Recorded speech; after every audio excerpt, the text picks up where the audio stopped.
Hello friends, welcome back to the class. Here we are going to start with the antigen. Okay उसके बाद हम antibody के बारे में डिस्कस करेंगे. First of all antigen word हमने ये दोनों चैप्टर्स में बहुत बार सुना है. ठीक है कि एंटीजन जब भी बी सेल के साथ बाइंड करता है तो उसका एक्टिवेशन होता है, या फिर टी सेल के साथ बाइंड करेगा तो उसका एक्टिवेशन होगा. But actually what is the definition for the antigen? Antigen की डेफिनेशन क्या है? The substance that can be recognized by immunoglobulin receptors of the B cell. ठीक है, बी सेल के ऊपर जो भी इम्यूनोग्लोबुलिन यानी कि एंटीबॉडी रिसेप्टर्स प्रेजेंट है वो, और by the T cell receptors. Okay, T cell की मेम्ब्रेन पर भी रिसेप्टर प्रेजेंट होते हैं. सो जो वो सब्सटेंस जो बी सेल के रिसेप्टर यानी कि इम्यूनोग्लोबुलिन के द्वारा रिकॉग्नाइज किया जा सकता है, या फिर टी सेल रिसेप्टर के द्वारा रिकॉग्नाइज किया जा सकता है. ठीक है, और टी सेल को रिकॉग्नाइज करने के लिए किसकी जरूरत पड़ती है? एमएचसी मॉलिक्यूल की. ठीक है, so T cell receptors when complexed with the MHC molecule are called as the antigens. Okay, so antigen की एक्चुअल डेफिनेशन क्या है? कोई भी सब्सटेंस की जो बी सेल के इम्यूनोग्लोबुलिन रिसेप्टर्स के साथ द्वारा रिकॉग्नाइज हो सकता है, या फिर टी सेल के रिसेप्टर के द्वारा रिकॉग्नाइज हो सकता है. ठीक है, जब भी एमएचसी के साथ कंबाइन हो तो टी सेल के रिसेप्टर के द्वारा भी रिकॉग्नाइज हो सकता है. ऐसा कोई भी सब्सटेंस है, इसे क्या कहते हैं? Antigen. Okay, this is the actual definition of the antigen. अभी एंटीजन फॉरेन भी हो सकता है और सेल्फ एंटीजन भी हो सकता है. और एंटीजन का नेचर तो प्रोटीन एंटीजन भी हो सकता है, कार्बोहाइड्रेट. ठीक है, कोई भी मैक्रोमोलेक्युलर एंटीजन हो सकता है, या फिर कोई बैक्टीरियल सेल है, कोई पैथोजन है. ठीक है, माइक्रो ऑर्गेनिज्म है, तो वो भी एंटीजन के रूप में वर्क करता है जब भी बॉडी में एंटर करेगा तो. Okay, so antigen can be anything. Okay, any macromolecule और any microorganism can work as the antigen. Now the immunogenicity versus antigenicity. अभी एंटीजेनिसिटी इम्यूनोजेनिसिटी क्या है? First is the immunogenicity.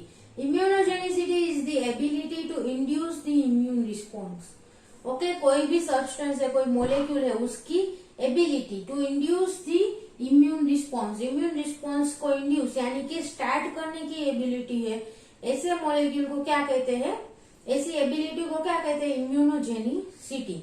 Okay, and the molecule that can induce the immune response is known as the immunogen. Immunogen. ठीक है, ये दोनों terminology एक दूसरे को के साथ बदल सकती है कि एंटीजेनिसिटी इम्यूनोजेनिसिटी में कंफ्यूजन हो सकता है. बट इम्यूनोजेनिसिटी का मीनिंग क्या है? It is the ability to induce the immune response. ठीक है, इम्यून रिस्पॉन्स को स्टार्ट करने की. यानी कि कौन कौन से टाइप के इम्यून रिस्पॉन्स है हमारे? दो इम्यून रिस्पॉन्स हो गए. कौन कौन से? Humoral and cell mediated. और कौन कौन से सेल एक्टिवेट हो गए? ह्यूमोरल इम्यून रिस्पॉन्स है तो बी सेल का एक्टिवेशन होता है यहाँ पर. ठीक है, and cell mediated immune response है तो टी सेल का एक्टिवेशन होगा. ठीक है, so the ability to induce immune response is known as the immunogenicity. Okay, कोई भी मॉलिक्यूल इम्यून रिस्पॉन्स एक्टिवेट कर सकता है तो उसे क्या कहते हैं? Immunogen. Okay, the molecule that is responsible for the immunogenicity is known as the immunogen. Okay, immunogen के द्वारा immunogenicity induce होती है. Okay, so immune response कौन कौन से है? मेन दो immune response है, humoral immune response and cell mediated immune response. Okay, humoral immune response के लिए B cell रिस्पॉन्सिबल है and cell mediated immune response के लिए टी सेल्स रिस्पॉन्सिबल है. ओके, सो दोनों ही टाइप के इम्यून रिस्पॉन्स का एक्टिवेशन होता है. इसका मीनिंग क्या होगा? B cell and T cell दोनों का एक्टिवेशन होगा जब भी इम्यूनोजन के द्वारा इम्यूनोजेनिसिटी इंड्यूस होगी. ठीक है, नाउ एंटीजेनिसिटी. एंटीजेनिसिटी का मीनिंग क्या है? The ability to combine with final product of immune response. ठीक है, यहाँ पर जो इम्यून रिस्पॉन्स एक्टिवेट हुआ है, इम्यूनोजेनिसिटी क्या है? इम्यून रिस्पॉन्स एक्टिवेट करने की ability. Okay, and antigenicity is the ability to combine with final product of immune response. ठीक है, यहाँ पर जो इम्यून रिस्पॉन्स का एक्टिवेशन होगा उसकी जो प्रोडक्ट होगी उसके साथ बाइंड करने की एबिलिटी, उसे क्या कहते हैं? एंटीजेनिसिटी. ओके, इम्यून रिस्पॉन्स की प्रोडक्ट क्या होती है?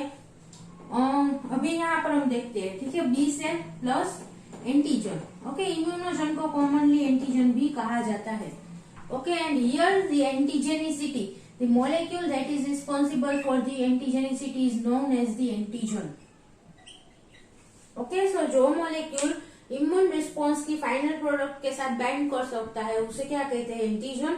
एंड जो मॉलिक्यूल इम्यून रिस्पॉन्स को इंड्यूस कर सकता है उसे क्या कहते हैं, इम्यूनोजन। ओके, दोनों में सिमिलैरिटीज और डिफरेंस क्या है वो हम आगे देखेंगे। So first of all B cell, T cell, अभी यहाँ पर इम्यून रिस्पॉन्स का एक्टिवेशन होगा। ठीक है, इम्यूनोजन यहाँ पर बाइंड हुआ है बी सेल के साथ, टी सेल के साथ, और दोनों का ही एक्टिवेशन होगा। बी सेल का एक्टिवेशन होके क्या फॉर्म होता है, प्लाज्मा सेल्स। ओके, एंड दूसरे टाइप के मेमोरी सेल्स प्रोड्यूस होते हैं जो मेमोरी के लिए रिस्पॉन्सिबल है। ओके, जो मेन इफेक्टर सेल है वो क्या है, plasma cells. It will lead to the production of the antibodies.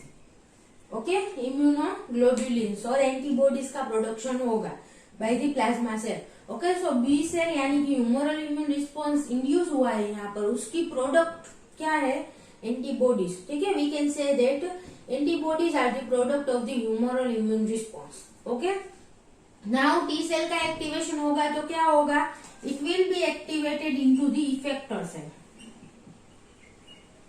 Effector cells. Okay, so effector cells and दूसरे टाइप के मेमोरी सेल्स, उसका फंक्शन क्या है, मेमोरी के लिए रिस्पॉन्सिबल है। ठीक है, वो तो मेमोरी में चले जाएंगे। यहाँ पर इफेक्टर टी सेल्स है, उसका फंक्शन क्या है, उसकी मेम्ब्रेन पर रिसेप्टर्स प्रेजेंट होंगे जो एंटीजन को डिटेक्ट करेंगे। ठीक है, सो इफेक्टर सेल की मेम्ब्रेन पर क्या प्रेजेंट होगा, रिसेप्टर। ठीक है, रिसेप्टर्स।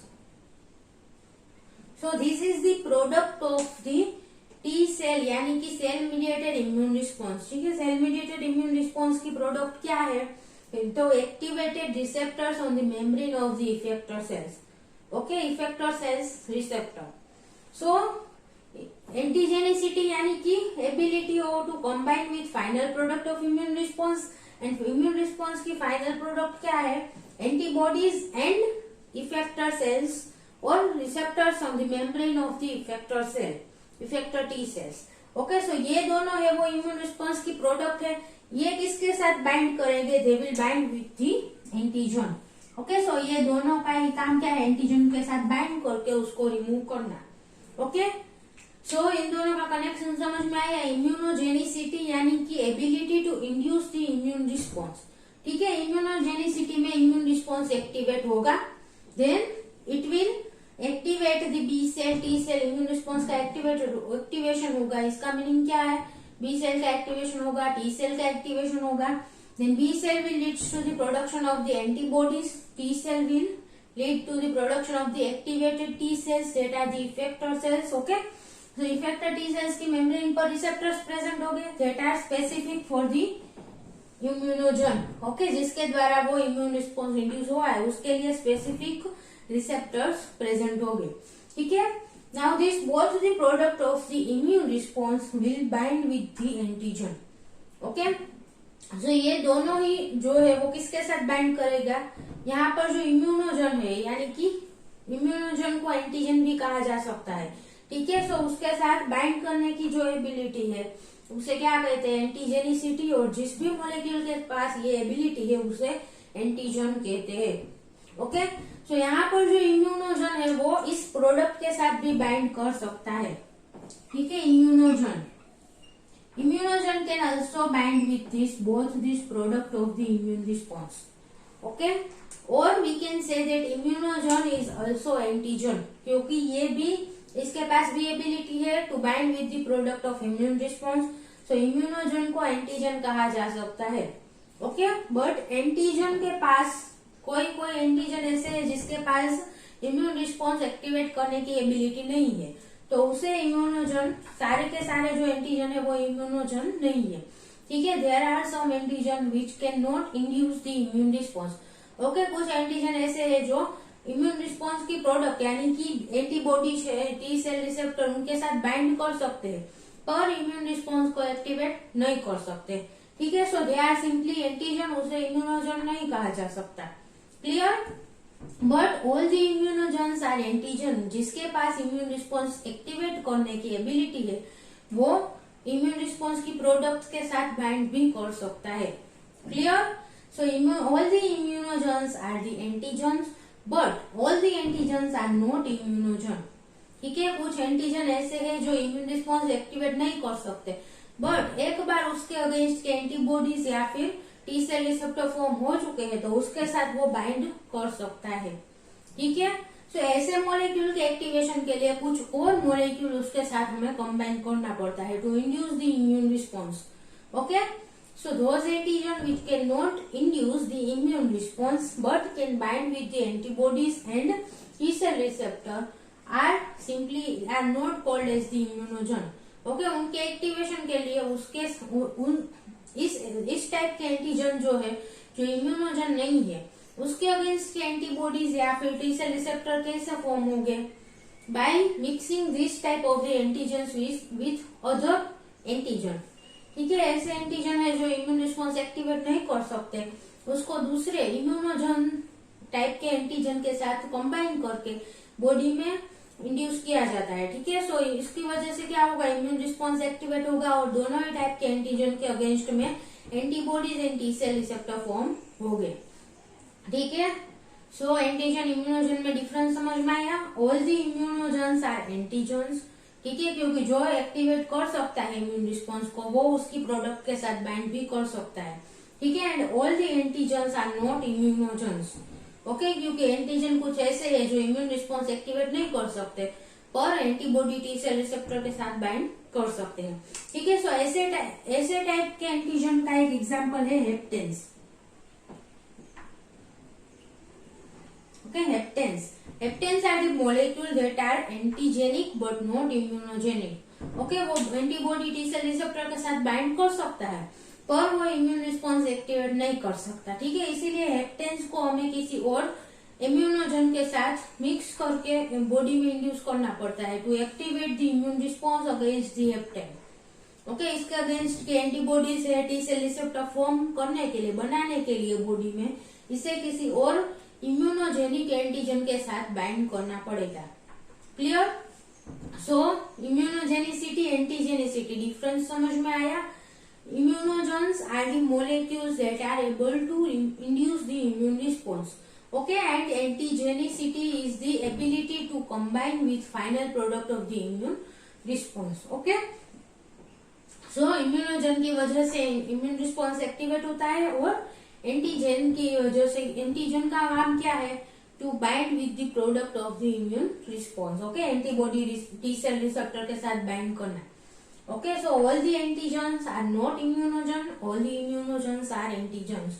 ये दोनों में कंफ्यूज मत होना। ठीक है, याद रखना इम्यूनोजन है वो एंटीजन है, सारे के सारे इम्यूनोजन्स एंटीजन है बट सारे एंटीजन है वो इम्यूनोजन नहीं है। ओके, एंड एंटीजन की कॉमन डेफिनेशन क्या है?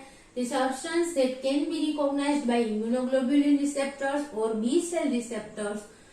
ठीक है, immunoglobulin receptor on the B cell की मेम्ब्रेन पर जो हमारे एंटीबॉडी रिसेप्टर है उसके साथ या फिर टी सेल रिसेप्टर के साथ जो भी उन दोनों के द्वारा जो भी मॉलिक्यूल रिकॉग्नाइज हो सकता है उसे क्या कहते हैं?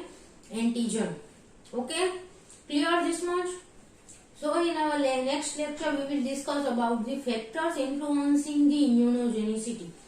ठीक है, इम्यूनोजेनिसिटी को कौन कौन से फैक्टर्स इन्फ्लुएंस करते हैं और एंटीजन की क्या क्या प्रॉपर्टी है, इम्यूनोजन की क्या क्या प्रॉपर्टी है जो इम्यूनोजेनिसिटी को अफेक्ट करता है। ठीक है, उसके बारे में हम नेक्स्ट लेक्चर में डिस्कस करेंगे। So students, thank you so much for watching this video and if you have any doubt then please ask in the comment box. Thank you.